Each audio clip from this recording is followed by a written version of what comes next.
안녕하세요. 이찬원의 삶을 분석하는 승무원쌤 김용숙입니다. 이찬원 씨가 지금 KBS 7에서 방송되고 있는 셀럽 병사의 비밀, 이 셀럽 병사의 비밀도 아주 축약해서 우리에게 교양을 착착 쌓아가도록 도움 주는 그런 프로그램이라 하겠습니다.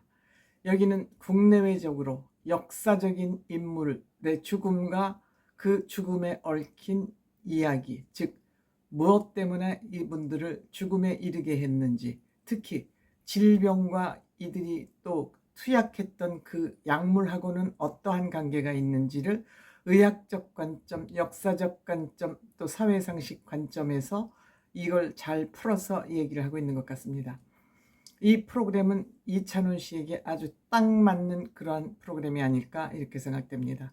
이 프로그램에서 이찬원 씨가 차지하는 비중, 공동 MC가 장도연 씨랑 또 아이돌 그룹인데, 그 아이돌 그룹은 입을 별로 띄지도 않고 있습니다. 그리고 그 주제에 맞게 게스트들이 매주 다르게 출연을 하죠. 역시 장도연 씨하고 이찬원 씨 서로 호흡이 잘 맞는 것 같습니다. 장도연 씨도 점잖은 사람이고 무리하지 않게 프로그램을 끌고 가는 성향이 있기 때문에 두 사람 아주 잘 어울린다 이렇게 생각이 듭니다. 그럼에도 불구하고 이찬원 씨는 사회학을 물론 경제학을 전공했지만 사회상식에 많은 상식과 관심을 가지고 있지 않습니까? 이번 주에는 나폴레옹에 대해서, 나폴레옹 셀럽의 병사와 비밀에 대해서 얘기를 했습니다. 나폴레옹은 세계적인 황제 중의 황제. 이 나폴레옹은 본인이 전쟁터에서 직접 전장터를 지휘를 하면서 용맹했고 지혜로운 그런 사람이었다 그럽니다. 원래 나폴레옹은 이탈리아 영토였던 코르시카 섬 출신이기 때문에 프랑스인은 아니었죠. 그런데 프랑스 귀족 학교를 가고 빠른 속도로 스타 장교가 돼서 프랑스의 영토를 가장 넓게 확장했던, 싸움을 100번 하면 승률이 80% 이상, 90% 이상 승률을 내는 백전백승이라고 해도 과언이 아닐 만큼 전쟁 광익이 됐고 영맹한 장군이기도 했습니다. 물론 나중에는 황제의 자리에 오르기까지 했지만, 이 알프스를 넘어서 영토를 확장해 나갈 때 그 백마를 타고 알프스를 넘는 나폴레옹의 그 사진은 굉장히 상징적인 사진이 됐습니다만, 원래 나폴레옹은 그런 백마가 아니라 노새를 타고 알프스를 넘었다 그럽니다. 원래 노새가 더 지구력이 좋고 힘이 좋다 그럽니다. 그럼에도 불구하고 그 백마를 타고 알프스를 넘는 그 사진은 후에 조금 뽀샵을 한 그런 경향이 있다 그럽니다. 이렇게 계속해서 프랑스 영토를 확장해 가던 중 워터루 전쟁에서 나폴레옹은 영국 연합군에 체포가 됩니다. 그래서 포로가 됐다 그럽니다. 이 포로가 돼가지고 나폴레옹은 세인트 텔레나라는 그 섬에 귀양을 보낸 거죠. 말하자면 생포를 해서 귀양을, 우리나라도 조선시대에 귀양을 섬으로 보내지 않습니까? 왜? 섬으로 보내야 탈출이나 감시가 쉽기 때문에, 역시 남태평양에 있는 그 세인트 텔레나라는 그 섬으로 귀양을 보냈고, 이 나폴레옹을 감시하기 위해서 무려 2천여 명이 감시에 나섰다고 그럽니다. 그런데 나폴레옹은 이 귀양을 살던 중, 즉 창살 없는 감옥이죠. 창살 없는 감옥에서 사형을 시키지 않고 2,000명이라는 어마어마한 병력이나 인력을 투입을 해서 나폴레옹을 감시를 했는데, 이때 사형을 시키지 않았던 것은 비잔틴 국룰은 사형을 시키지 않는 거라 그랬답니다. 그래서 시키지 않고 여기에서 포로 노릇을 할 때 나폴레옹이 갑자기 혈변을 쌓고, 혈변을 싸니까 그때는 의술이 발달되지 않아서 설사약을 투입을 했다고 합니다.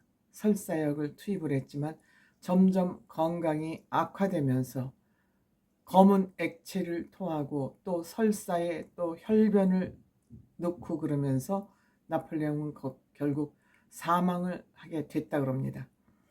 근데 이 나폴레옹 사망을 두고 왜 죽었나, 사인이 뭔지를, 워낙 세계적인 황제 중에 황제니까 이것을 죽은 이유를 여러 가지 방향에서, 각도에서 아마 그 조사를 한 것 같아요. 부검을 한 것이죠. 부검을 한 것이죠. 그런데 여기에서 염화수은은 우리 화장품에도 수은이 들어있다 그러지 않습니까? 즉 금속 염화수은과 비소가 나왔다 그럽니다. 이 비소도 그린색의 그 비소가 많이 들어있다 그러는데, 저도 오늘 그린색을 입었더니 여기에 비소라는 금속이 나오는 거 아니야? 이런 염려가 되긴 합니다. 벽지를 그린색으로 해도 여기에서 비소 금속이 나올 확률이 또 있다 그럽니다.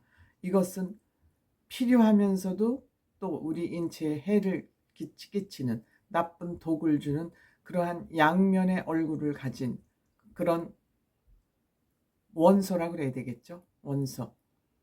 그래서 수은독은 너무 강해서 매독균을 죽일 정도로 그렇게 강하다 그럽니다.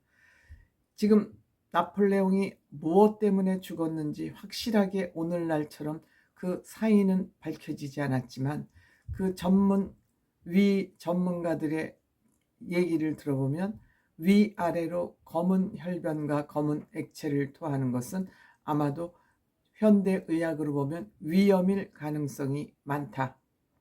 위염일 가능성이 많다. 근데 이 설사를 하니까 치료를 하는 과정에서 수은이 매독균까지 주니까 아마 이것을 치료제로 쓰지 않았나, 그런 의심이 든다고 합니다. 그래서 결국 나폴레옹은 51세에 사망을 했는데, 나중에 나폴레옹이 죽은 사인 중에 하나가 혹시 치질이 아니었냐. 치질이 걸려도 혈변이 나오지 않습니까? 왜? 늘 말을 타고 전쟁터에서 생활하다시피 했기 때문에 치질일 가능성도 없지 않다. 그러면서 이 워터루 전쟁에서 지게 된 이유도 돌격 시간이 늦어지면서 이날따라 나폴레옹이 기운이 없고 의기소침하면서 전쟁 출정을 미뤘다 그럽니다. 물론 많은 시간을 미룬 거는 아니지만 촌각을 다투는 전쟁터에서 이렇게 나폴레옹이 출격 시간을 늦출 수밖에 없는 것은 아마 치질, 정말 이 치질은 너무너무 아픕니다. 너무너무 아픕니다.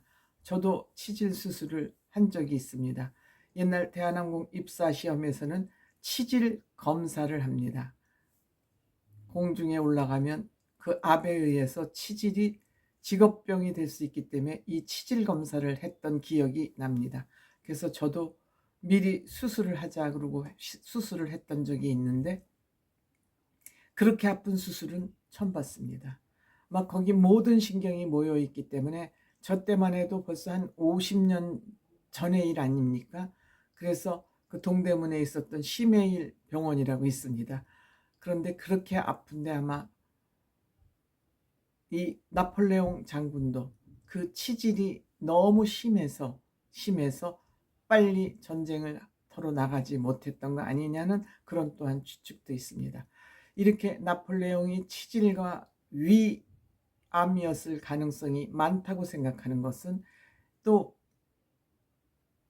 나폴레옹의 식사 습관에서 그냥 20분 안으로 먹는 둥 마는 둥 하고, 식사가 그런 식생활이 계속되니까, 식습관이 계속되니까, 이 일을 좋아하고 자기 일에 충실한 사람은 먹는 것쯤은 중요하지 않다.